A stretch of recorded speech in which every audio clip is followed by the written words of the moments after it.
And here we are, Dream Warriors 53. It's just you and I today, Peter and you, the listener. Sunday morning, September 17th, 2017, and we're about the 9 o'clock a.m. hour. And I even have no coffee today, no coffee and news. It is energy drink and Peter and Rob Zombie and the movie 31 because I finally caught it. And there's a little bit of story of what made me catch the movie and watch it. So let's get to it. Let's hit that music and rock and roll.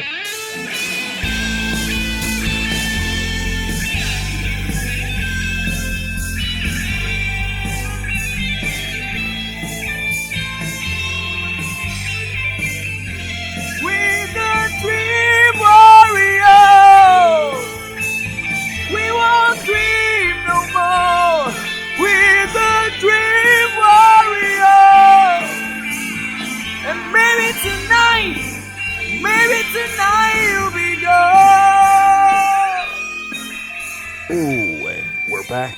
We're back, and I am a little bit rusty.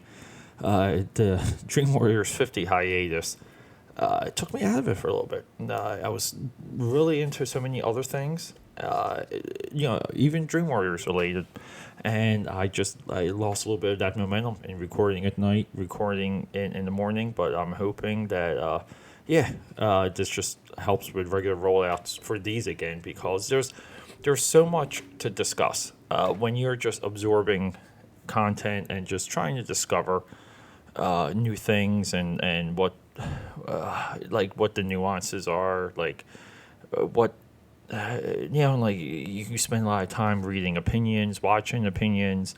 You want to be able to come into something fresh, and that just takes a lot of time. And recording at night, recording in the morning fills in the gaps, and I think it takes less pressure off of people I sit down with, such as Mark. Mark and I believe if everything goes well, we should be watching Mother today at around 4-ish.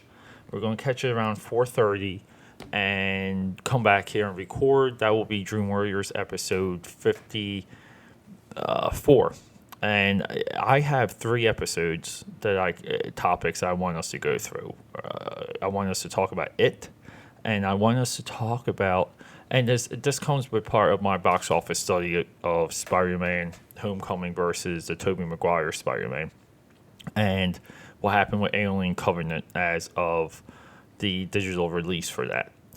And it's so, and the one position is like the fall of the box office, and I want to group that with the fall of comic sales, and just enthusiasm that is happening right now. And I don't think the two are related. I do think that none of the data points correlate, but I kind of want to talk about what's happening. And Mark's a great guy to talk to about that stuff. So those are your upcoming. So as promised, we have Rob Zombie 31. I kind of wanted to do a little bit. I just wanted to talk about this movie real quick, and because I just got excited when I was done watching it, and I'm like, I just gotta sit down. I just gotta sit down and talk. So.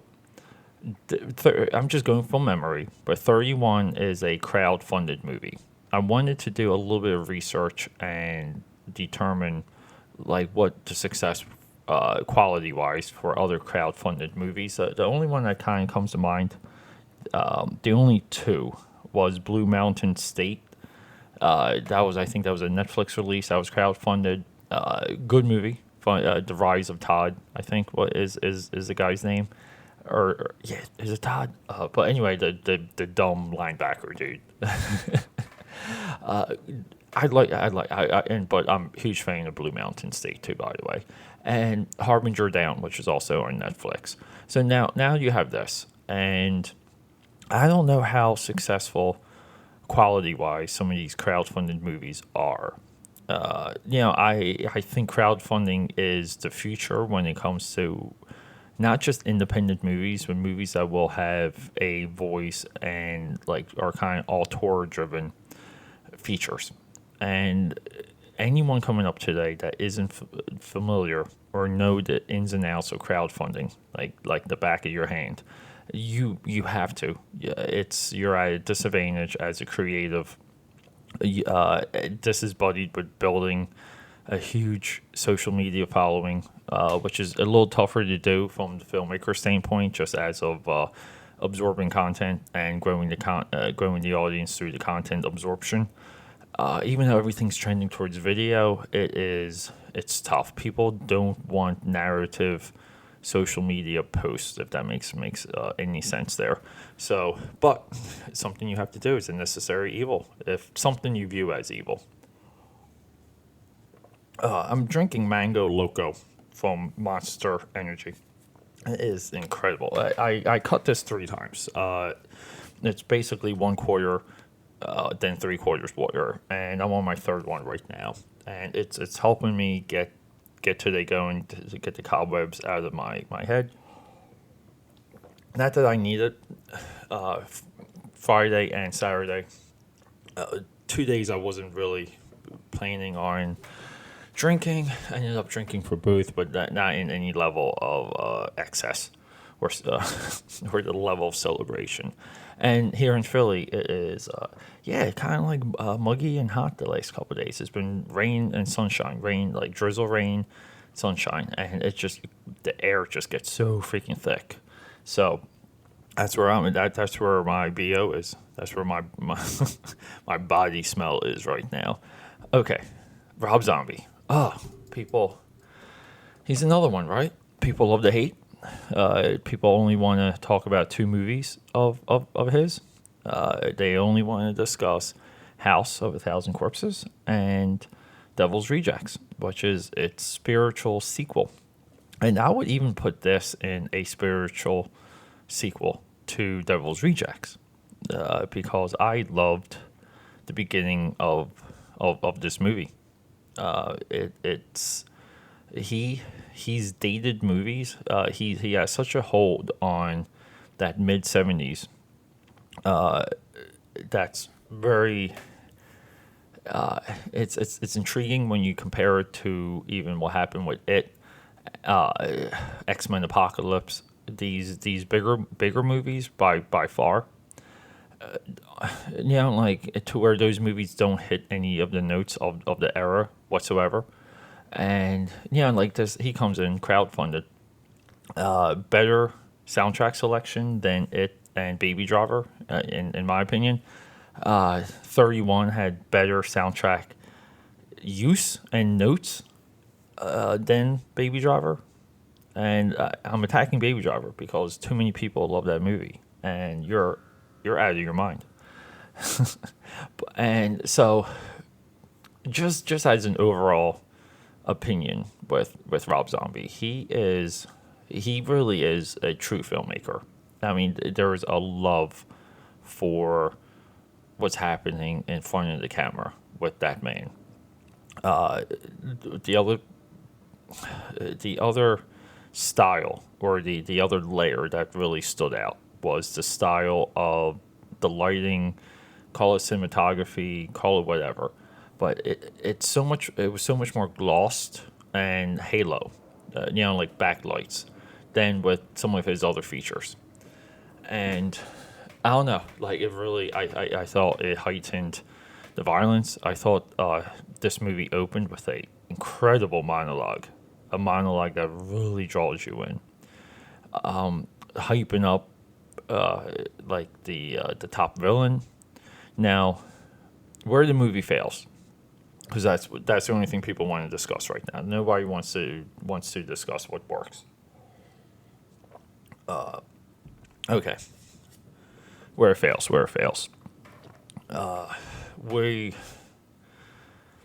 We start to wrap the movie, and the formula for this movie is the gimmick isn't out. It's not out of balance. It's not anything ridiculous. It's actually a great gimmick. People get kidnapped. They get thrown into a factory warehouse, or like a factory, industrial factory, like a chemical plant. Think, Access Chemicals in Tim Burton's 1989 Batman movie.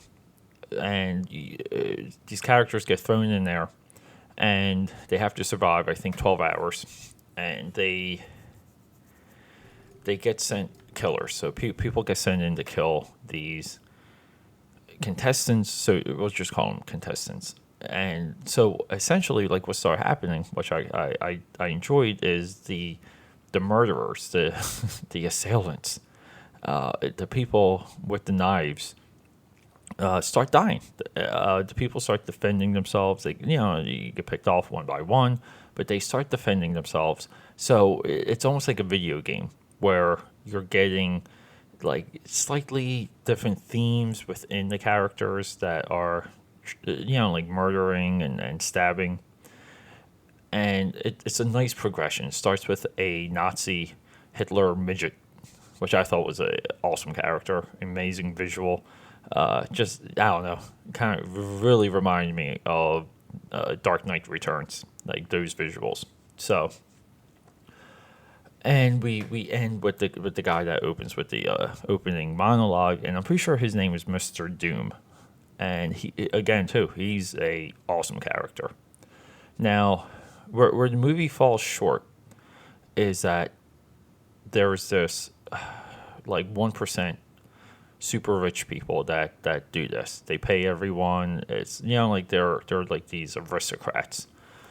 Visually, they're stunning because they're the old, like European wig powder face, and so you really they you don't see much of them. You don't see enough of them being weird. You don't see this Caligula type opulence, which is kind of funny because Malcolm McDowell's in this movie, and he's the one that portrayed Caligula, as well as anyone will ever portray Caligula, because he even resembles Caligula, which is amazing. And so you have these aristocrats. They're corrupt. They have no respect for human life, and it's just not weird enough. And so you kind of wanted to see more of them, and so that kind of pulled me out. And then towards the end of the movie, when deaths are occurring and survivors are, okay, like one people survive, two people survive. What's it going to be? Because it always comes down to one and two survivors. It kind of collapses on its own rules and just ignores rules and just decides to stop.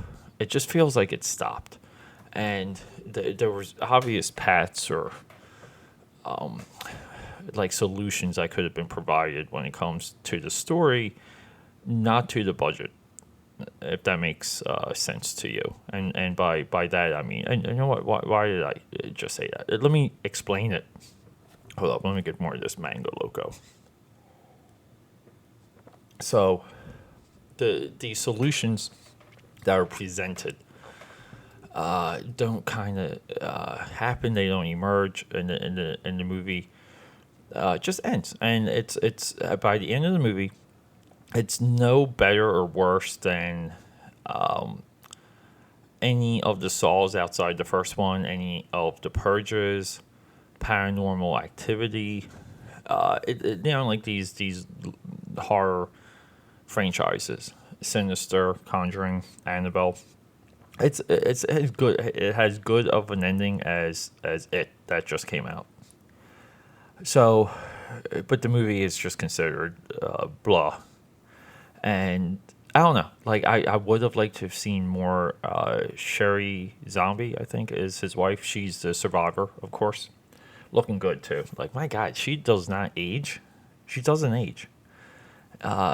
Incredible physique on her. I don't want to say body because I think that's derogatory, and we want to be respectful here on Dream Warriors, especially for Pete's solo shows. But no, but her style, she wears this, I think, a lion or a tiger halter top. It's just fun. It's great visual. I think all the victims had good visuals, good tags. You knew who everyone was. Awesome visual cues for the murderers, your killers. All of them awesome themed. visually on a silhouette level. You could pick them out; they could stand out, and so there's just so much good there. But the movie just could have went a little bit further. I thought when she survived, because she's the first one to survive 31, that they would kind of like she would win something. She would have a prize, something that these rich people could do for her, even to the level of making it so she doesn't discuss what happened. And I thought there would be a repercussion for Mr. Doom for now, because they call him in. He's kind of like the wolf, like Harvey Keitel in Pulp Fiction. He's the wolf. So they're out of good murderers because the contestants killed everyone. They need to send someone in to finish the job. They call in Mr. Doom. And, okay, so he kills people with two switchblades. Like kind of cheap visual. There was almost like a couple cheap deaths, him leading up to Sherry Zombie. Those deaths just didn't seem satisfying or big or grand, or like you just didn't see why he was important. Like why was he the one called? I think that could have been a little bit better. But yeah, we're still dealing with a good watchable movie here. I think it's a fun movie. So at the end of the movie, and it all comes into the end, because I thought the movie had a great start. Great beginning, great middle, ending a little bit flat. And so she's walking down the road, and it popped into my head. It occurred to me that I think Rob Zombie films the best horror daylight, the best blood, the best horror, desolation and desperation in daylight. He might be the only one that has consistently done it in his movies. So she's walking down the road looking hot AF, and Mr. Doom rolls up, and I honestly thought he was going to get her, put her into the car, and drive off with her, like helping her, because the game is over. So there was no repercussions for Mr. Doom for not completing his task. Sherry Kyle now encounters Mr. Doom, and the movie ends with him taking out his switchblades and her clenching her fist, and that's how we end. And it's a great sequence of shots leading into the credits, with Aerosmith rolling in the background as the soundtrack. Again, awesome use of music. So I don't know. It's I think visually it's right up there with everything that you would pick out as staying out slasher or horror or I guess this would be a straight up slasher movie. But I think visually there's a ferocity, there's a darkness to it. It does all the notes. Crowdfunded, amazing. Memorable characters, good situation. Does it have a mythology? Yes, a good mythology for this. Could we have known more, seen more, had a more satisfying resolution? Yes. And I think there's a little bit of a problem with some of this stuff. Is like, holy moly, do we know how to end movies anymore? Is this something that we forgot? Is it because everything's supposed to be a trilogy or a franchise? It's confusing, and I am. I mean, I'm gearing up because I know I'm walking into with Mother. I kind of anticipate how even I stayed away from almost nearly everything with that movie. Yeah, it's a little upsetting that this is a trend even in lower budgeted movies, and even some of the bigger movies are not doing it because there's always a second one lined up. There's always a third one lined up. There's a shared universe quality to movies now, and it's just stripping. It's just like taking away a little bit of the intent. I mean, like, is the intent to give the it's anticipate what just enough is to the audience, and you bet on that. Yeah, I mean, I see it in the Transformer movies. I see it in DC. Marvel does it, but they do it well. I see it in The Mummy. I saw it in Gods of Egypt, which was set up to be a franchise trilogy. I'm kind of seeing it in Blade Runner trailers. That you're delivering just enough, and that's what you're banking on, just enough so they see another film, and it's a less of a calculated form of storytelling because the intent has shifted, and it's shifted away from a narrative structure. We're seeing something else emerge here, which is it's interesting.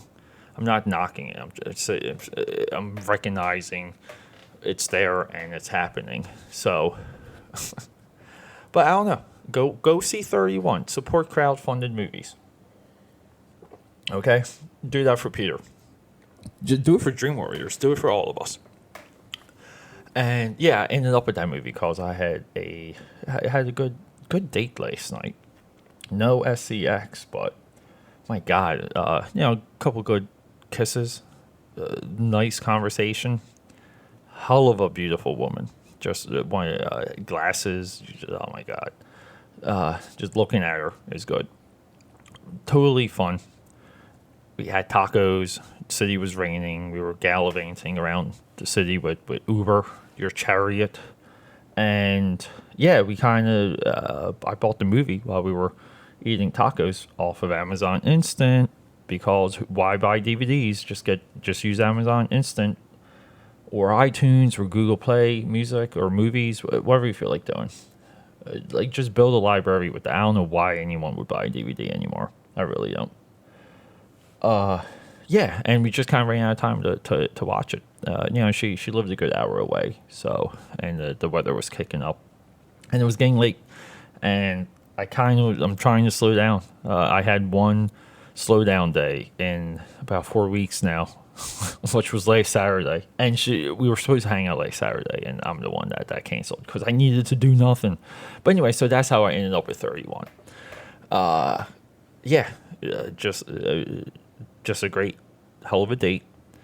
Ended up with a movie. Woke up today and just watched it, and woke up early too, and it's great. I seriously love waking up early. It's so much easier to build momentum into your day not when you're awake early, but when you're productive and doing things. One of the things I always do as soon as I wake up is I clean the kitchen. I just clean it, and because it's the first thing you see when you walk into my place, and the kitchen looking at a certain level is always satisfying, and it's usually the most work when you live by yourself is pots, pans, dishes, glassware, so on and so forth. So now I do that, and was reading. Read some Bukowski, read some poetry this morning with some coffee, and graduated to Mango Loco, and sat down and drank just about all the Mango Loco other than what I have here. And a book you should read is Tools of Titans by Tim Ferriss, and it's one of those, I call it magazine structure because you can just pick it up and start reading. There's no real flow to the book, but the collection of knowledge in Tools of Titans is just mind-blowing. Some good affirmations out, like if you're kind of in the same stream that I'm in, which is constant self-improvement, constantly going to the gym, pressure, like challenging yourself, never saying enough, but still enjoying life and really doing things on your own terms and just going forward. Tools for Titans is one of those books that it needs to be not on your shelf, not in your library, but it needs to be next to you a lot. And I love it. I always keep it out, and there's nothing more satisfying for me than when I have people over who identify the book and they pick it up and they start asking me what I like about it, and we start going through the book together. And It's just one of those amazing connections. But yeah. Okay, we're at the 25th minute. Those are my thoughts on Rob Zombie's 31. I'm watching the movie again. And I'm just going to get going. Because I got things to do. I'm busy. I'm going to try and make it to the gym before Mark and I go to Mother. Even though it's hours away, but still. No, and let me just check my phone here real quick. Sorry, my phone goes off. Yeah, but no, this is Peter. We're signing off. Everyone have a good Sunday. Have a good. You'll probably be listening to this Monday morning. Subscribe, comment, tell your friends about Dream Warriors, and let's just go. You gotta help me out. You gotta help me get this thing going, cause we need more listeners. We need more bodies. We need more ears. I just want to know more what you're thinking. Find me anywhere with AKAPAD, other known as Peter A. DeLuca. Get me on Twitter, AKAPAD. Tweet me. And yeah, I don't know. Let's just go. I don't want to say if you disagree with me. I kind of don't care. But I want to know what you think. So you might disagree. But no, I want to know what you think. Like, who out there likes this movie? Who out there...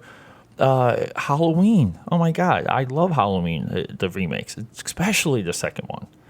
Lords of Salem. I love Lords of Salem. Like, this dude makes movies. He makes movies.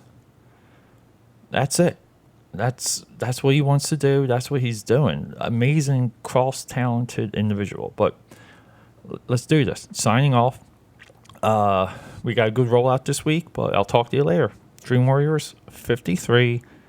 Peter signing off.